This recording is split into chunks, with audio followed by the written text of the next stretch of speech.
ठीक है, इस क्वेश्चन को जो कल दिया था है ना, इसमें पुराना जो था वो मैंने मना कर दिया था करने के लिए। तो आपको क्या करना है, आप चेंजेस जो है कुछ कर दिए मैंने क्वेश्चन में, और अब इस क्वेश्चन को आप कीजिए। ठीक है, वही काम करना जो पहले करना था, एनवीए एमपी कैलकुलेट करना है इसमें, और पहला। ठीक है, उसके बाद क्या करना है, हमें एनवीएएफसी जो है वो एनडीपीएफसी के बराबर दिखाना है। ठीक है, मतलब इनकम मेथड में जहां पर आप कैलकुलेट करते हैं उसके बराबर दिखाना।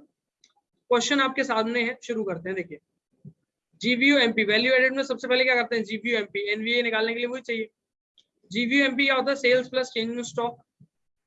ठीक है, सेल्स नहीं दिया तो क्या करते हैं, डोमेस्टिक सेल्स देखो क्वेश्चन में, और क्या है अपने पास, एक्सपोर्ट, इन दोनों को रखो 1080 प्लस 120। ठीक है, प्लस चेंज स्टॉक क्वेश्चन में अगर हम देखें नहीं दिया, लेकिन इंक्रीज दिया हुआ है 120, इंक्रीज होता है तो प्लस, डिक्रीज होता है तो माइनस।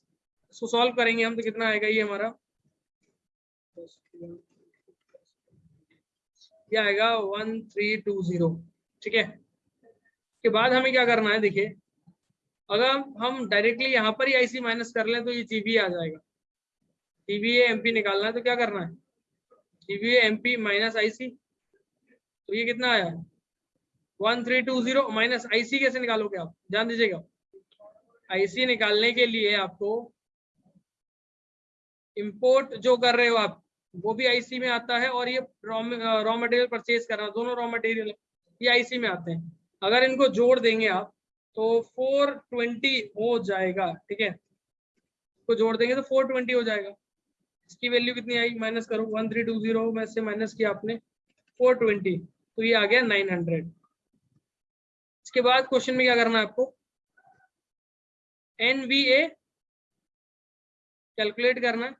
ठीक है, लेकिन एमपी पे कैलकुलेट करना है, तो एमपी पे करना है, कुछ नहीं है, इसी में से जीवीए एमपी में से माइनस कर दो आप डेप्रिसिएशन, मतलब 900 माइनस डेप्रिसिएशन, क्वेश्चन में कितना दिया 45, कितना आ जाएगा 855 आ गया 855। अभी हमने पहला पार्ट कैलकुलेट किया, दूसरे पार्ट की बात करेंगे हम। हमें दूसरे पार्ट के लिए क्या चाहिए, एनवीएएफसी चाहिए। तो एनवीएएफसी कैसे निकालेंगे, एनवीएएमपी से एनवीएफसी बनाना, इससे यहां जाना है तो क्या करेंगे, एमपी से एफसी पर जाना है माइनस एनआईटी, तो 855 माइनस एनआईटी। क्वेश्चन में देखो जीएसटी दिया 30 और सब्सिडीज वगैरह दिया गया क्वेश्चन में, देख लो। ठीक है, क्वेश्चन में सब्सिडीज वगैरह दिया है क्या कहीं पर, देखिएगा एक बार आप,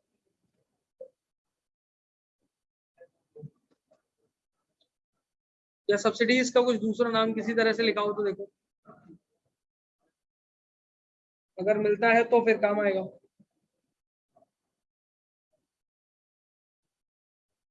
नहीं दिया। ठीक है, तो आप एनआईटी कैसे निकालते हैं, फॉर्मूला बताऊं अगर मैं आपको, NIT is equals to GST minus subsidies. तो जीएसटी कितना है 30 माइनस सब्सिडीज दिया नहीं है 0, तो एनआईटी कितना आ गया 30, ये आएगा ना, और तो कुछ है नहीं इसमें। ठीक है, 30 माइनस कर लोगे तो 825, ये आपका आ गया क्या, एनवीएएफसी 825 आ गया। ठीक है, एनवीएएफसी, एनआईटी यहाँ लगा दिया था, आ गया 30। तो अब एनवीएफसी की वैल्यू जो है वो हमें एनडीपीएफसी के बराबर लेकर आनी है। ठीक है सर, अब देखो स्पेस, इसको लिख लो पॉज करके चाहिए तो, फिर इसको मैं रेज करूंगा क्योंकि 825 यहाँ तक पहला स्टेप यहाँ खत्म हो गया 855 पे। ठीक है, पहला, दूसरे वाले में हमने एनवीएएफसी निकाले 825, और ये हमें इनकम मेथड से कैलकुलेट करके 825 उसके बराबर लेकर आना। तो देखिए एनडीपीएफसी कैलकुलेट हम करेंगे इनकम मेथड में COE plus OS plus MI. अब देखो जरा, हमें ये 825 के बराबर आना चाहिए, क्योंकि हमारा एनवीएएफसी जो है, एनवीएएफसी वो कितना है 825। सर इसके बराबर क्यों लाना है, अरे मेरे बच्चे एक बात याद करो ना यार, एनवीएएफसी एनडीपीएफसी के बराबर ही तो होता है। आपको इनकम वैल्यू एडेड मेथड में बताया था ना। और जीडीपी जो है वो जीबीए के बराबर होता है, ये भी बताया था। वही वाली बात है, तो जितना जीबीएएफसी होगा उतना ही तो एनडीपीएफसी होगा, बराबर ही तो होंगे दोनों, ये वाली बात होती है। इसलिए बराबर आएंगे, ये आपको दिखाने भी है कि बराबर वाकई में। ये देखो एनडीपीएफसी 825 आया, सीओई देखो अब इसमें कितना, ये 825 लेकर आना है, ठीक है, इसके बराबर इतना आना है। सीओई देखो कितना नहीं दिया, सैलरीज दिया, और क्या क्या दिया यहाँ पर देखते जाइए। सैलरीज दिया हुआ है तो 360 रख दिया हमने सीओई में, और तो कुछ नहीं दिया। ये अपन ले चुके हैं, ठीक है, ये चीजें अपन ले चुके हैं, बाकी इतना सब रह गया। ये ले लिया। ओएस में क्या क्या आएगा, ये आएगा ऑपरेटिंग सरप्लस में, ये आएगा ऑपरेटिंग सरप्लस में, ये आएगा ऑपरेटिंग सरप्लस में, ये आएगा। तो 90 plus 60 plus 270 plus 45, 90 plus 60 plus 270 plus 45, 465 plus MI देखो क्वेश्चन में दिया गया कहीं, ठीक है, एमआई देखो क्वेश्चन में कहीं दिया है क्या, नहीं दिया तो जीरो। तो आप देखो जरा 825 ये है, और इसको भी अगर जोड़ दोगे 825, ये बराबर आ रहा है। यही इस क्वेश्चन में करना था, इतना सा क्वेश्चन था, ठीक है, नया क्वेश्चन नहीं था, बस क्वेश्चन पूछने का तरीका अलग था। तो मुझे लगता है आपको ये क्वेश्चन समझ में आया होगा, है ना। ठीक है सर, नेक्स्ट क्वेश्चन है हमारे पास, ठीक है, ये आपको ट्राई करना है। तो क्वेश्चन क्या कह रहा है, ठीक है, बात समझिएगा, आसान सही समझिए क्वेश्चन, ज्यादा कुछ नहीं है। अच्छा, इस क्वेश्चन को आपको इनकम मेथड से सॉल्व करना है, ठीक है, इनकम मेथड से क्वेश्चन सॉल्व करना है, बाकी जो चीजें दी है अपने को अभी नहीं चढ़ना है। सबसे पहले एनडीपीएफसी कैलकुलेट करते हैं हम, COE plus OS plus MI, ठीक है, ये तीन चीजें चाहिए होती है। सीओई में आता है क्या, ये नहीं आता, ठीक है, ये ओएस में आएगा, ये ओएस में आएगा, ये एमआई है, ठीक है, ये एम्प्लॉयर दिया हुआ है, ये सीओई में आएगा, ठीक है, सीओई में आएगा। कंपनसेशन ऑफ एम्प्लॉइज ये दिया हुआ है सीधा सीधा, ये सीओई दिया हुआ है ऑलरेडी। तो कहानी क्या है, ठीक है, कहानी क्या है कि एनडीपी ये अपने काम नहीं आएगा, ठीक है, नेट एक्सपोर्ट काम नहीं आएगा। ये हो सकता है अभी बाद में शायद काम आए, ठीक है,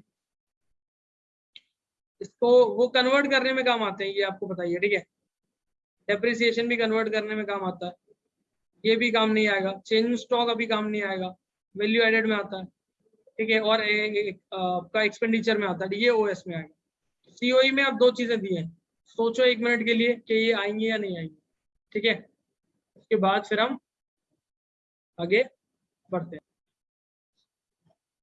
देखिए सीओई मैंने क्या कहा था, कोई भी चीज दी हो आपको और उसके अंदर का एलिमेंट भी बताया हो, फिर अंदर जो चीज है ना उसको कंसीडर मत करो और डायरेक्टली सॉल्व करो। ये हालांकि सीओई के अंदर आता है, लेकिन सीओई खुद दिया तो उसकी वैल्यू सीधे रखो 3000 plus operating surplus. Operating surplus की वैल्यू देखो कितनी है, ठीक है, प्लस करना ऑपरेटिंग सरप्लस की वैल्यू, जोड़ते जाओ, ये दोनों आएंगी, और क्या आएगा, ये आएगा, जोड़िए 300 प्लस 350 प्लस 800, 1450 आ रहा होगा ये, प्लस एमआई दिया क्वेश्चन में, हाँ 600 दिया हुआ है, ठीक है। कैलकुलेट अगर हम करें इनको तो आंसर क्या आएगा हमारा, देखते हैं जरा, 3000, उसके बाद 1450 प्लस 600, 5050 आ रहा है, ठीक है, 5050 आ रहा है, ये तो एनडीपीएफसी आ गया। लेकिन क्वेश्चन अगर आपसे कहे कि एनएनपीएफसी कैलकुलेट करिए तो हम क्या करते, मान लीजिए तो एनडीपीएफसी कैलकुलेट कर ही चुके थे, डीसीएन पर जाने के लिए करते प्लस एनएफआई करते हैं, तो ये है 5050, एनएफआई देखो, net factor income paid to abroad minus में 50 दिया है, तो -50 दिया हुआ है ये, ठीक है, प्लस करना है, ब्रैकेट में रखा -50, तो 5050 माइनस ब्रैकेट ओपन हो गया, -50 बचा, 5000 जो है इन करोड़ है, 5000 करोड़ जो है आपका आंसर हो गया, ठीक है। इस तरह से ये क्वेश्चन सॉल्व करना था, तो आपको मुझे लगता है समझ में आया होगा क्वेश्चन, ठीक है। तो इनकम मेथड में सारी बातें हैं और इनको ध्यान रखना है बस, ठीक है, ज्यादा कुछ नहीं है, सारी कंडीशंस है वो ध्यान रखोगे आप तो फिर क्वेश्चन बनेंगे आपसे। चलिए मिलते हैं फिर।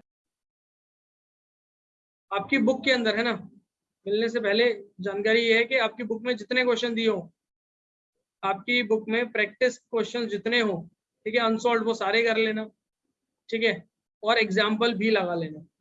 जितने दिए हो इनकम मेथड के, वैल्यू एडेड के, सारे कर लोगे तो आपके लिए फायदा ये है कि आपको टॉपिक अच्छे से तैयार हो जाए। जब तक क्वेश्चन खुद नहीं करोगे तब तक प्रॉब्लम सॉल्व नहीं होगी आपकी, ठीक है।